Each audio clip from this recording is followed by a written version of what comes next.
میں ان کو چھوڑ دیں نہ، یہ تو ہمارے کمر تک جائے گا. آپ کا موقف اس پہ آ گیا. انشاءاللہ. میں جب بعض اوقات مریضوں کو کہتا ہوں جن لوگوں کو نی جوائنٹ پین ہوتی ہے، میرے یہ پرسنل کلینک میں ایکسپیرینس ہوا ہے، تو ہم کہتے ہیں جی آپ بیٹھ کے نماز پڑھ لیا کریں، تو وہ کہتے ہیں جی نہیں بیٹھ کے تو نماز ہوتی نہیں ہے. تو کچھ اس بارے میں گائیڈ کریں، نماز کس کس حالت میں، بیٹھ کے، کھڑے، پھر یہ کن کنڈیشنز میں، اور اس کا ثواب کم زیادہ ہونے میں بھی کوئی اثر؟ دیکھیں پارشلی تو بات ان کی درست ہے کہ بیٹھ کے فرض نماز نہیں ہوتی، لیکن یہ نارمل بندے کے لیے. جو بندہ نارمل نہیں ہے، اس کے ساتھ میڈیکل ایشو ہے، تو لا یکلف اللہ نفسا الا وسعها. صحیح بخاری میں حدیث ہے، جو شخص کھڑے ہو کر نماز نہیں پڑھ سکتا اسے چاہیے بیٹھ کے پڑھے، جو بیٹھ کے نہیں پڑھ سکتا اسے چاہیے وہ لیٹ کر پڑھے. اور اس سے اگلا ورژن بھی ہے اشاروں والا. نبی علیہ السلام سفر میں ہوتے تو سواری پہ جب نماز ادا کرتے تو سر کے اشاروں سے رکوع اور سجدے کیا کرتے تھے. ہاں فرض نماز کے لیے آپ زمین پر اترتے تھے اور قبلہ رخ کا اہتمام کر کے نماز پڑھا کرتے تھے.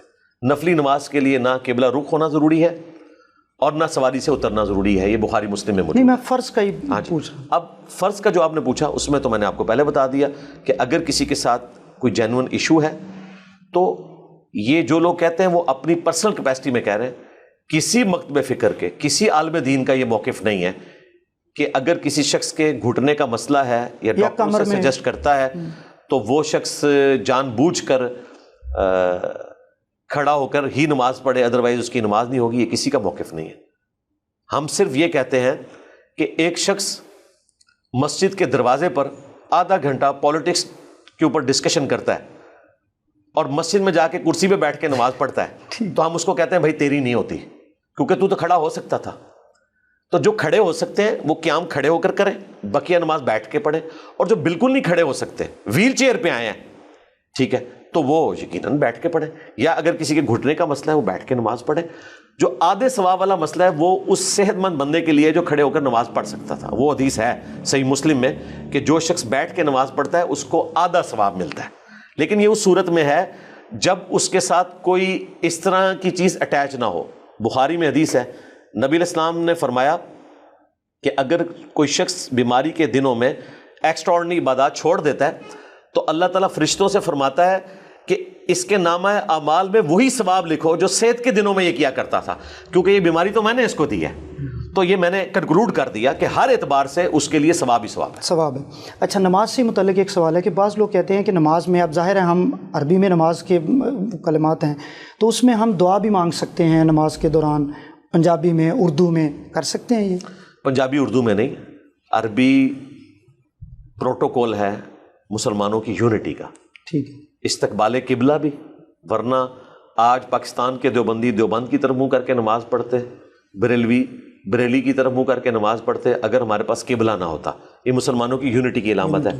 چاہے کوئی چائنا میں ہو، رشیا میں ہو، انڈیا میں ہو، بنگلہ دیش، پاکستان، قبلہ رخ کھڑے ہوتے ہیں. یہ مسلمانوں کی یونٹی کی علامت ہے.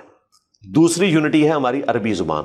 آپ چائنا میں جا کے مغرب یا عشاء کی نماز پڑھیں، آپ کو لگے گا ہی نہیں کہ یہ چائنی ہے، آپ کو لگے گا یہ میرا مسلمان بھائی ہے، وہ سورہ فاتحہ وہی پڑھ رہا ہے جو میں پڑھتا ہوں. یہ اس بات کا ثبوت ہے کہ اللہ تعالیٰ نے یونٹی رکھی ہے مسلمانوں میں. تو آپ نماز میں بھی دعا عربی میں مانگیں، اور ایک دعا ایسی ہے جو ساری دعاؤں کو کفایت کرتی ہے، قرآن پاک میں آئی ہے، ربنا آتینا فی الدنیا حسنہ وفی الآخرۃ حسنہ وقینا عذاب النار. مجھے بتائیں دنیا کی کون سی ایسی دعا ہے جو اس کے اندر شامل نہیں ہے؟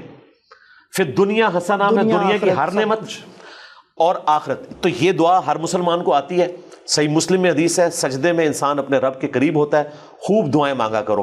تو آپ سجدے میں یہ دعا مانگیں. یہ دعا سجدے میں بھی ہم جی مانگیں، ضرور مانگیں. اسی طریقے سے بخاری مسلم میں حدیث ہے، تشہد میں جب درود شریف پڑھ چکو تو جو چاہو اپنے رب سے مانگو. وہاں بھی آپ یہ دعا مانگیں، اور دعا کی قبولیت کی یہ جگہ ہیں، اس سے بیسٹ کوئی دعا نہیں ہو سکتی. صحیح مسلم میں ایک حدیث ہے، ایک صحابی اتنے بیمار ہوئے کہ ہڈیوں کا پنجر بن گئے. نبی علیہ السلام عیادت کے لیے گئے تو پوچھا تو اللہ سے کیا مانگتا ہے؟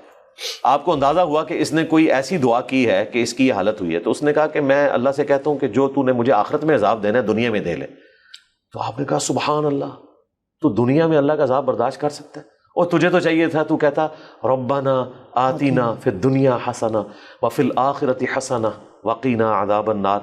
اس نے یہ دعا کرنا شروع کی، دوبارہ سے وہ صحت مند. یہ سب زکوٰۃ کے بارے میں کچھ سوال ہیں. لوگوں نے مجھے بھی بتایا جب میں نے انہیں کہا آپ کے پاس ملنے کے لیے آ رہا ہوں. جو ہم یہ ٹپ دیتے ہیں مختلف گارڈز کو ریسٹورنٹس میں، یہ صدقہ خیرات زکوٰۃ میں آتے ہیں یا نہیں آتے؟ جی دینی چاہیے، اور نہیں اس میں انکلوڈ کر سکتے ہیں؟ کر سکتے ہیں۔ اس کی وجہ یہ ہے کہ یہ تو بیچارہ پسا ہوا طبقہ ہے، اور اب جو سونے کا ریٹ ہو چکا ہے 7.5 تولے سونے کی قیمت آلموسٹ کوئی 25 لاکھ کے قریب ہے۔ جب تک کسی کے پاس اتنے ایسٹس نہیں ہوتے ضروریات اصلیہ کو چھوڑ کے، اس وقت تک آپ اس کو زکوٰۃ دے سکتے ہیں، کیونکہ انسان یا تو زکوٰۃ لیتا ہے یا دیتا ہے۔ تو یہ بیچارے تو دہاڑی لگاتے ہیں اور اپنا گزارا کرتے ہیں۔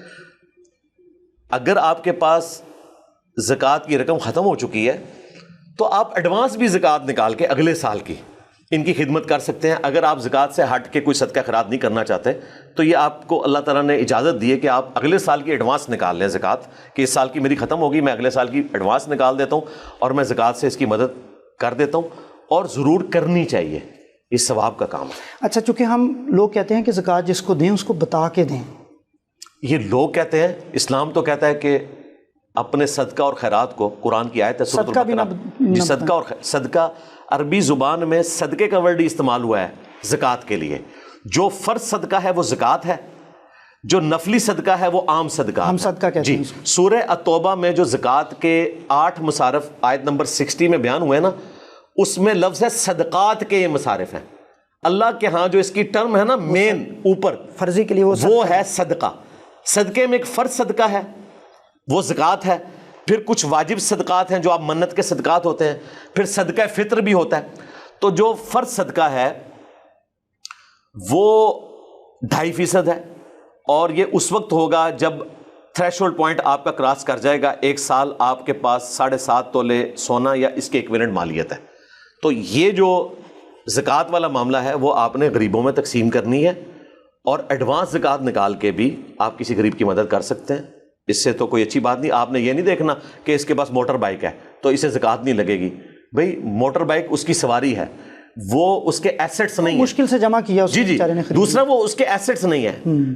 زکوٰۃ کے لیے صحیح بخاری میں حدیث ہے کہ انسان کے گھر، سواری اور غلام میں زکوٰۃ نہیں ہے، یعنی یہ ضروریات اصلی ہے۔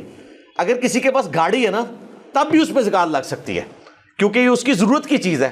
اس سے ہٹ کے اس کے ایسٹس جو ہے نا وہ 7.5 تولے کے تھریشولڈ پوائنٹ کو کراس نہیں کرنے چاہیے۔ اچھا سر، اگر یہ میاں بیوی، اچھا وہ میں بات مکمل کروں، سورۃ البقرہ میں ہے کہ اپنے صدقات کو ضائع نہ کرو، اس کو جتلا کر۔ قرآن تو کہتا ہے چھپا کے آپ نے دینا ہے، اور بخاری مسلم میں حدیث ہے 7 لوگوں کو اللہ کے عرش کا سایہ ملے گا، ان میں ایک شخص وہ ہے جو دائیں ہاتھ سے صدقہ کرے اور بائیں کو خبر نہ ہو۔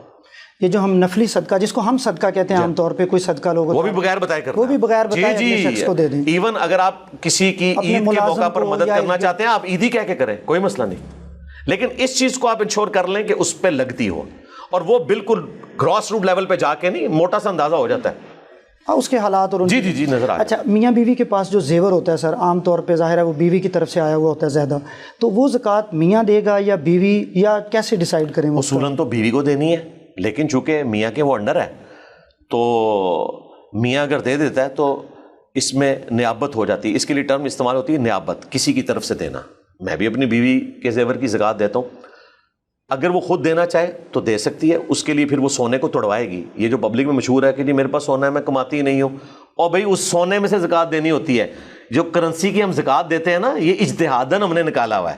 اصولاً یہ ہے کہ جس کے پاس 20 تولے سونا ہے نا، اس میں سے اتنا سونا وہ دے گا۔ ہاں، وہ یہ نہیں ہے کہ میں لادا سے کما کے اس کو تو جوڑ کے رکھوں گا۔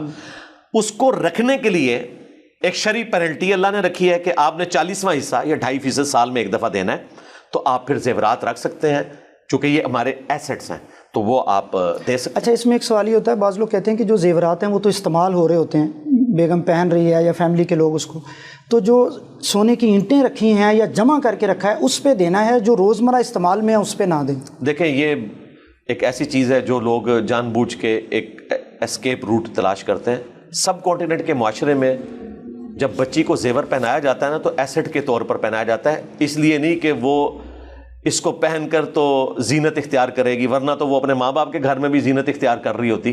یہ ہمارے ایسٹس ہوتے ہیں، سوائے ایک انگوٹھی کے جو کبھی وہ پہن لے، یا ایک آدھ کوئی کڑا یا کانوں میں بالیاں یا کوئی ایک چین چھوٹے لیول کی جو پرماننٹلی وہ پہن کے رکھتی ہے، پرماننٹلی وہ تو آپ کہہ سکتے ہیں کہ اس کی ضرورت ہے، اصلیہ کی چیز ہے، لیکن جو باقی اس نے زیور سنبھال کے رکھا ہے، جو کبھی شادی پہ پہنتی ہے، تو اصل میں تو وہ اس کا ایک کنز ہے، ایسٹ ہے. ویسے تو ہمارے نزدیک جو پہننے والا زیور ہے نا، اس پہ بھی زکوٰۃ ہے. بہتر ہے کیونکہ ابو داؤد میں حدیث ہے، ایک بچی نے سونے کا کنگن پہنا ہوا تھا، نبی علیہ السلام نے اس کی ماں سے کہا کہ اس کی زکوٰۃ دیتی ہو؟ کہا نہیں یا رسول اللہ. تو آپ نے فرمایا تم چاہتی ہو کہ تمہاری بیٹی کو آگ کا کنگن پہنایا جائے تو اس کی زکوٰۃ دو. ہمارے نزدیک امام حنیفہ رحمۃ اللہ علیہ کا موقف زیادہ مضبوط ہے قرآن و سنت کی روشنی میں کہ پہنے ہوئے زیورات کی بھی زکوٰۃ ہے. امام شافعی کا موقف ہے کہ وہ ضروریات اصلیہ میں آتا ہے جو عموماً عورت مسلسل پہن کے رکھتی ہے، اگر کوئی اس پہ بھی عمل کرے نا تب بھی زکوٰۃ تو بن جاتی ہے، وہ تو چند ایک چیزیں ہوتی ہیں، باقی تو سارا سنبھال کے رکھا ہوتا ہے. لہٰذا کنسنسس اسی کے اوپر ہے کہ زکوٰۃ ہمارے پاس کنز ہے، جوڑا ہوا مال ہے زیور کی شکل میں، اور آپ نے اس کی زکوٰۃ دینی ہے. اچھا سر، ایک بڑا کنسیپٹ ہوتا ہے زکوٰۃ سے ہٹ کے، ایک اور سوال ہے، کہتے ہیں گھروں میں کتا ہے تو اس سے رحمت کا فرشتہ نہیں آتا، برکت نہیں ہوتی. اب تو شہروں میں گھر گھر میں لوگوں نے یہ پالتو جانور کے طور پہ رکھا ہوا ہوتا ہے، اس پہ کچھ تھوڑی سی رہنمائی. دیکھیں شریعت تو ہم نہیں بدل سکتے. کتے کو آپ شکار کے طور پر رکھ سکتے ہیں کہ اس کے ذریعے شکار کیا جائے، وہ بھی سدھارے ہوئے کتے جو سورۃ المائدہ میں آیا. اسی طریقے سے بھیڑ بکریوں کی حفاظت کے لیے رکھا جا سکتا ہے، وہ بھی بخاری مسلم میں رپورٹ ہوا. اس کے علاوہ رکھیں گے تو نبی علیہ السلام نے فرمایا روزانہ ایک قرات اجر، بخاری مسلم کے الفاظ ہیں، تمہارے نامہ اعمال سے ختم ہو جائے گا، اور قرات احد پہاڑ کے برابر ہے. آپ اس کو پیٹ کے طور پر نہیں رکھ سکتے، گھر کی حفاظت کے لیے رکھ سکتے ہیں، مویشیوں کی حفاظت کے لیے، یا سدھارے ہوئے کتے شکار کرنے کے لیے.